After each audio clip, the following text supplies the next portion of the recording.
Olá, pessoal do segundo ano médio, tá? Nosso vídeo de revisão bem curtinho para vocês, com poucos assuntos. Então, vamos embora começar.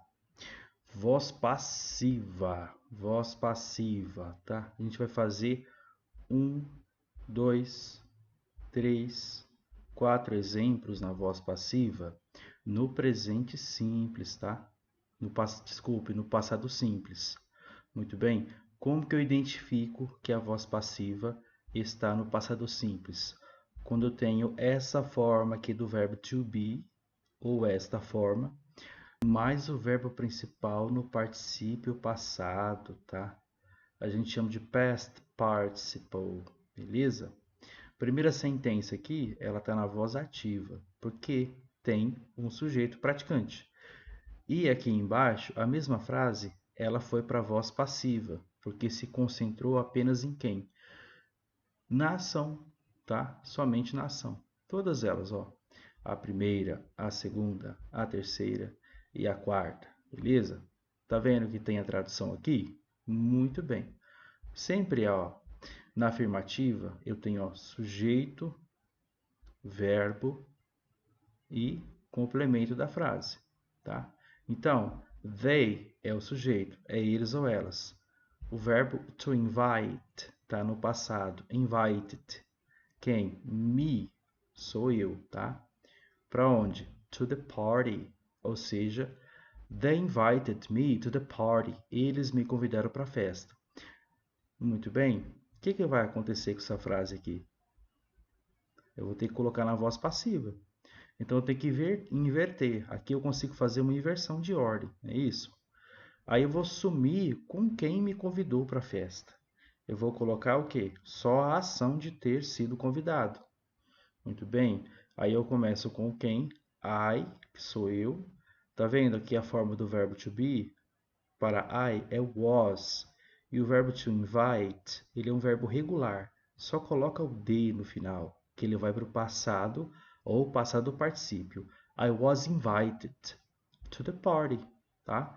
Ou seja, eu fui ou fui convidado para a festa. Muito bem. Aqui, voz ativa na tradução. Eles me convidaram para a festa. Eu não quero falar quem, eu só vou falar misteriosamente. Eu fui convidado para a festa, tá? O outro, I wrote. O que esse N está fazendo aqui? Meu, I wrote. Não existe N aqui. I wrote a poem. Eu escrevi um poema. Meu Deus do céu. Ah, muito bem. Mesma coisa, ó. Sujeito, verbo principal e o complemento, tá? Ou seja, eu escrevi um poema. Eu vou ter que fazer o quê? Eu vou sumir com quem escreveu o poema. Vou tirar ele da frase, deixar só a ação, tá bom? Voz ativa, eu me concentro em quem pratica ação, na voz passiva, eu deixo somente a ação praticada, tá? A ação praticada. Por que praticada? Porque a gente está aqui no passado simples. Muito bem. O que eu vou ter que fazer? Eu vou começar aqui com a poem, um poema. Was, foi. Written, escrito. Lembra, was é a forma para o singular. E o verbo write, no passado particípio, é written, written. Eu não falo W, written. A poem was written, tá? Ou seja, um poema foi escrito. Eu não estou falando quem o escreveu. Muito bem. Eu vendi a pintura ou I sold the painting. The painting. Lembra, ing é ando, endo, indo, tá? Quando eu coloco ing, eu posso substantivar a palavra. Não é eu vendi o pintando. É eu vendi a pintura ou o quadro, tá? Então, o que eu tenho que fazer? Mesma coisa. Eu vou sumir com o I da frase e vou me concentrar só na pintura. The painting was sold, tá? Por que é sold aqui de novo? Porque o verbo to sell, no passado particípio, ele é sold. E a pintura é uma, tá? Uma pintura. Ou a pintura. Aí eu tenho que colocar o quê? Essa forma aqui do verbo to be. Was. Lembra? É o was ou o were mais o passado particípio do verbo principal. Muito bem. The painting was sold, ou seja, a pintura foi vendida ou a tela foi vendida. I saw them this morning, ou seja, eu os vi esta manhã. Como vai ficar isso? Eu sei que quando eu tenho, por exemplo, um verbo, eu tenho que usar o que depois? Um object pronoun. Eu não posso colocar I saw they, I saw them. Eu os vi ou eu vi eles esta manhã. They were seen this morning. Fica aqui na minha voz passiva. Por quê? They, eles ou elas. Were é o verbo to be para o plural.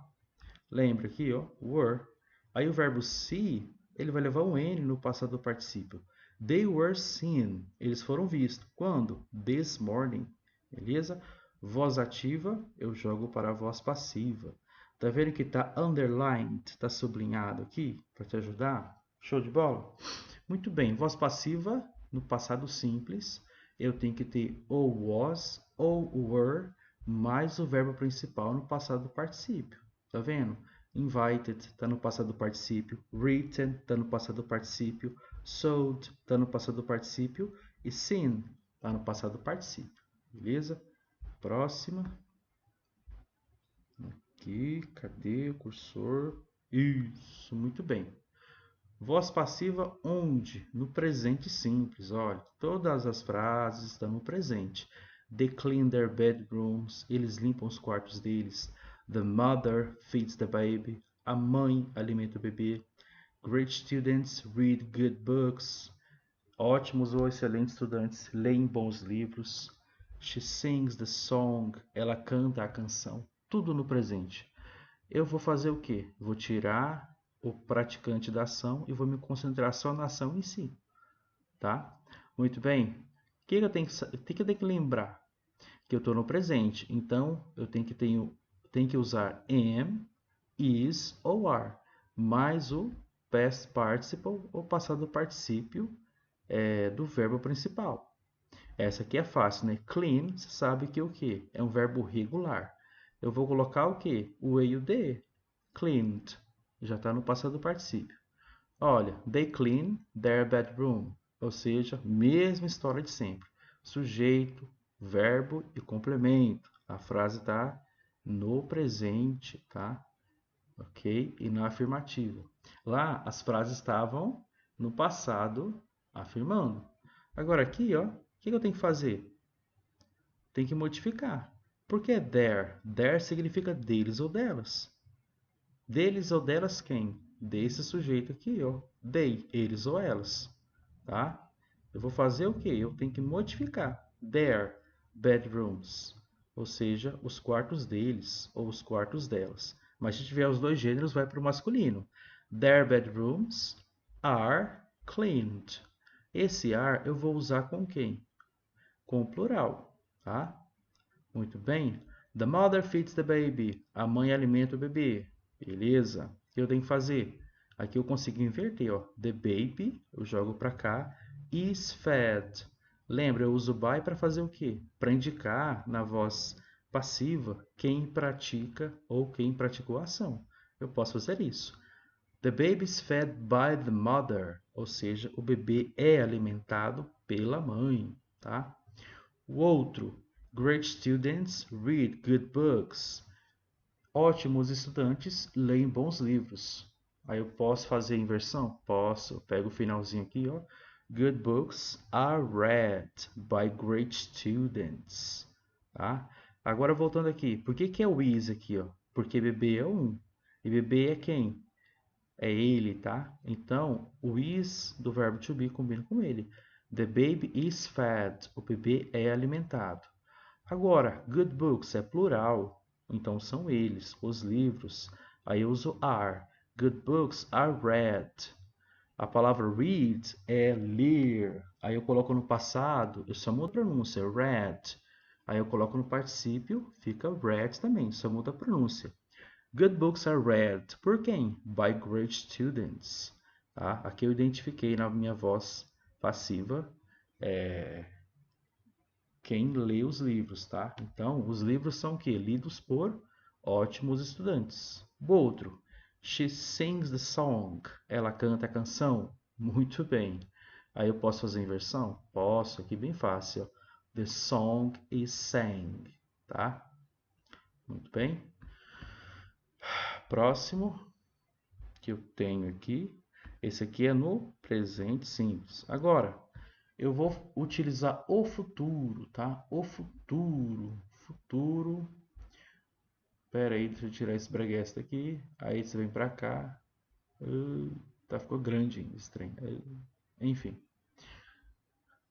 No futuro com will, eu tenho que ter will mais o verbo to be, assim, sem conjugá-lo, mais o passado particípio do verbo principal, tá?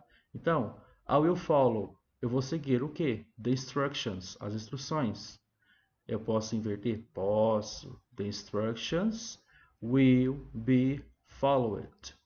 Ou seja, o verbo to follow é seguir. O que acontece? Eu só coloco o will de no passado do particípio ou no passado. Aqui no caso está no passado do particípio. Ou seja, as instruções serão seguidas. Eu não estou identificando quem, raios aqui, irá ou irão seguir as instruções. We will sell the tickets. Quase um trava-língua, né? We will sell. We will sell. Iremos vender o que? The tickets. Os ingressos. Aí eu posso inverter? Posso. Tá bem fácil o exemplo. Ó. The tickets. Aí eu coloco aqui. Will be sold. Por nós. By us. Aí eu quero identificar quem irá vender os ingressos. Eu posso colocar aqui no final. A preposição by. Como é que é nós em inglês? Não é we? É o we, we. Mas eu não posso colocar o we aqui. Porque tem uma preposição antes. Então eu coloco us. Que raios é us? É o pronome objeto. Em português é próximo do pronome oblíquo. Ou seja, na voz passiva, the tickets will be sold by us. O que é sold? É o particípio do verbo sell. Ó. Olha o verbo sell aqui. Sell é vender, né? Vender a minha alma. To sell my soul. Muito bem. Olha a tradução aqui na frente. Show de bola. Agora, I will answer the question later. I will answer the question later. Tá?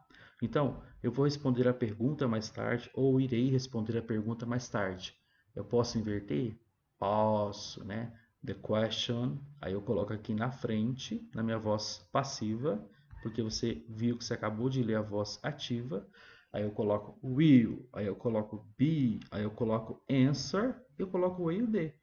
Porque o verbo answer, responder, ele é um verbo regular. The question will be answered later. A pergunta será respondida mais tarde, tá? Não diz quem vai responder a pergunta, só que ela será respondida mais tarde. I will tell her the truth. I will tell her the truth. Vou contar a ela a verdade. Olha aqui embaixo.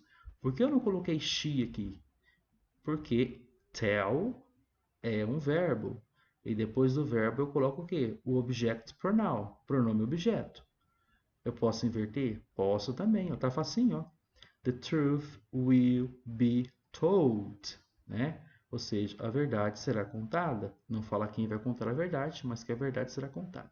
Beleza? Então, com o futuro de will, eu tenho que combinar o be mais o passado particípio do principal. Followed está no passado particípio. Sold está no passado particípio. Answered está no passado particípio. E told está no passado particípio. Beleza? Adiante. Advérbio de frequência. Meu Deus do céu. O que é advérbio de frequência? Tá? É a palavra que eu uso para falar com qual frequência eu faço o negócio, tá? Qual frequência algo acontece, o que eu faço, por exemplo, né? O ato de acontecer aqui depende de mim, né? Então, no caso, eu que faço. Olha, eu sempre faço isso. Always.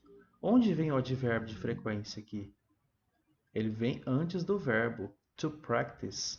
Olha, sujeito. Aí vem o advérbio. Tá vendo por que a palavra é advérbio? Ad é do latim, quer dizer junto. Olha que bacana. Nossa, que informação bacana. Olha, always, tá vendo o verbo? She always practices the piano in the afternoon. Ela sempre pratica piano à tarde, né? Ou seja, ela toca piano para o aperfeiçoamento. Muito bem. Hardly ever, aqui uma expressão, né? Quase nunca. I hardly ever go out with friends. Eu quase nunca saio com os amigos. Muito bem. Usually, que vocês falam usually, né? Por pura vontade própria, aí depois vocês memorizam e não vão memorizar como é direito, que é usually. I usually go shopping on Saturday mornings, tá? Eu tenho o hábito de ir às compras aos sábados de manhã. Sometimes é às vezes. I sometimes do my homework. Eu às vezes faço a minha tarefa, né? É uma raridade, mas às vezes. Quando que o advérbio só vem depois do verbo? Quando tem o verbo to be, ó. Quando tiver o verbo to be, o advérbio vem depois do verbo, tá? We are never late for the class. Nunca nos atrasamos para a aula, tá? Ou então, nós nunca estamos atrasados para a aula. Depende do contexto. Muito bem. Show de bola. Advérbio de frequência. Demonstra qual frequência algo acontece ou qual frequência você faz uma coisa, tá bom? Ele sempre vem antes do verbo. Olha que o advérbio e o verbo. Advérbio, né? E o verbo. Advérbio e o verbo. Advérbio e o verbo. Só com o verbo to be, que você diz que sabe usar, eu com certeza acredito em você, vem o verbo to be antes e depois o advérbio. Essa é a única exceção, meu Jesus Cristo. Vamos para a próxima. Glória a Deus. Cadê o negócio? Aí, vou. Muito bem. Advérbio de modo. Modo, tá? Indica o modo, a maneira como você faz o negócio. Muito bem, deixa eu tirar isso aqui daqui. Isso vem para cá. Aí, vem para cá. Perto da cabeça do peixe. Então, como é que o fulano canta aqui, ó? Ele canta, ó, perfeitamente ou com perfeição. Como que a pessoa está sentada? De modo confortável ou confortavelmente. Como que nós moramos aqui, ó? Pacificamente ou em paz, tá? Como eles responderam? De modo certo ou corretamente, tá? Como que o bolo caiu no chão? Acidentalmente. Eu não derrubei de propósito, só tinha uma fatia, eu estava com fome, mas ele caiu no chão e não pude comê-lo. Muito bem. Olha que bacana. Olha, Bono sings, Bono canta, é o nome de um cantor. His, suas, songs, canções, perfectly. Bono sings his songs perfectly. Bono canta suas canções perfeitamente, tá? É o modo como ele canta. Muito bem. She sat. Sat vem do verbo sit, sentar-se. Aí mas está no passado, né? Então, é um verbo irregular. Eu tiro o E e o A e coloco e deixo só o A. Sat. She sat comfortably. Comfortably. Ela está sentada confortavelmente. We live here. Moramos aqui, tá? Here. Here significa aqui, é um advérbio de lugar. Mas vamos nos concentrar no advérbio de modo peacefully, peacefully, pacificamente. They answered the questions correctly, correctly, correctly. Né? Eles responderam as perguntas corretamente, de modo correto. The cake fell on the floor. O bolo caiu no chão. Accidentally, accidentally. O bolo caiu no chão acidentalmente. It wasn't my fault. Não foi minha culpa. Mesmo assim, fiquei com fome. Muito bem, advérbio de modo. Para que serve isso? Indica o modo como algo é feito, é performado, tá? Muito bem. Tem mais uma? Cadê a setinha? De intensidade, tá? Indica a intensidade de algo, bem, muito bem feito, extremo, tá? Aqui tem extreme, aí eu coloco extremely, extremamente. Aqui tem um intensificador, o very, very much, para dar uma ênfase, né? Muito, quite, bastante, enough, suficiente. Agora, The temperature is extremely high this week. A temperatura está extremamente alta, tá? Muito bem.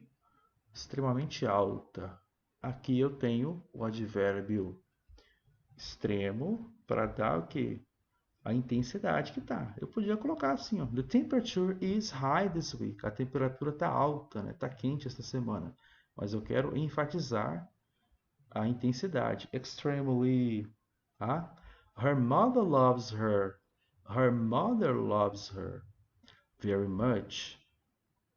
Ou seja, a mãe dela a ama muito, tá? Então, very much, para dar essa ideia de amor intenso da mãe para com a filha. Her mother loves her very much, tá? Agora, the movie is quite interesting. The movie is quite interesting. O filme é bastante interessante, tá? Quite, bastante. O que? Interesting, interessante. Aqui, we have time enough to spend here. Tá? To spend, na verdade. Não é um T aqui, é um D. We have time enough, né? To spend here. Temos tempo suficiente para gastar aqui. Ó. Enough, suficiente. Intensificar o quê? Uma suficiência de tempo. Tá? Então, a lot of time, bastante tempo, ou então enough time, nem menos e nem mais, o suficiente. Para que serve de intensidade? Para indicar a intensidade de algo, tá? Tá quente, muito quente, extremamente quente, frio, tá muito frio, tá? É suficiente, não é suficiente. Cadê a setinha? Você voltou. É isso aí, meus consagrados, né? Bons estudos para vossas excelências. Show de bola. Até a próxima, né? Muito bem. Muito obrigado. Até mais. Valeu!